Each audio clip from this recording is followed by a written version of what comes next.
اهلا بيكم يا احلى عيله، واهلا بالجداد والقدام اللي منوريني. طبعا كلكم منوريني يعني. فيديو النهارده هو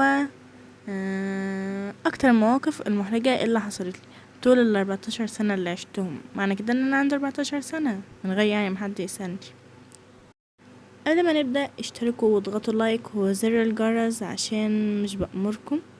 انا يعني من نوع الدعم او كلمة شكرا اللي بتشوفوها تحت دي لو عايزين تدعموا القناة.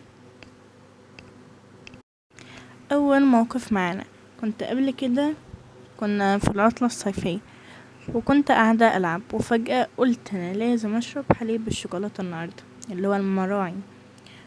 دي صورته انا ماسكاه اهو. فالمحل اللي انا عايزة منه بعيد عن بيتنا، ده مثلا بيتنا وده المحل. فروحت اشتريت العصير، اديته الفلوس وخلصت.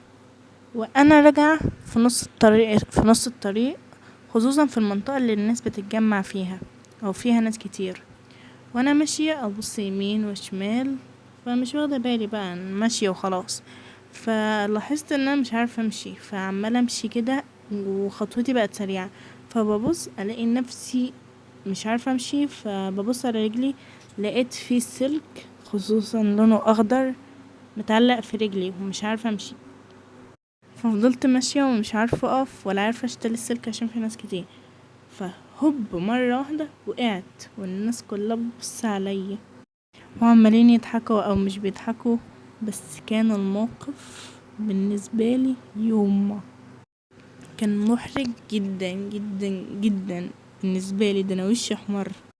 اوكي، الموقف التاني كنت في المدرسة، كنت قاعدة جنب البيست فريند، ومدرج بقى القعدة جنب البيست فريند.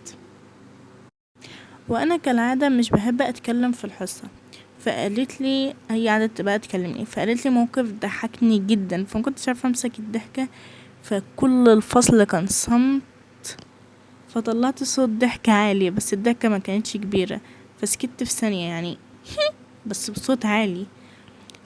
فالمستر اللي كان علينا ساب السبوره هو بس قال مين اللي كان بيضحك. كله طبعا عارف ان انا اللي كنت بضحك، بس محدش قال الحمد لله وخلاص عدى الموضوع وعادي. بس انا كندى كنت محروجة جدا لان كان معانا ولاد في الفصل وكل البنات شافتني وكل الولاد شافتني وكانوا عارفين، بس استغفر الله العظيم يلا ما يهمش.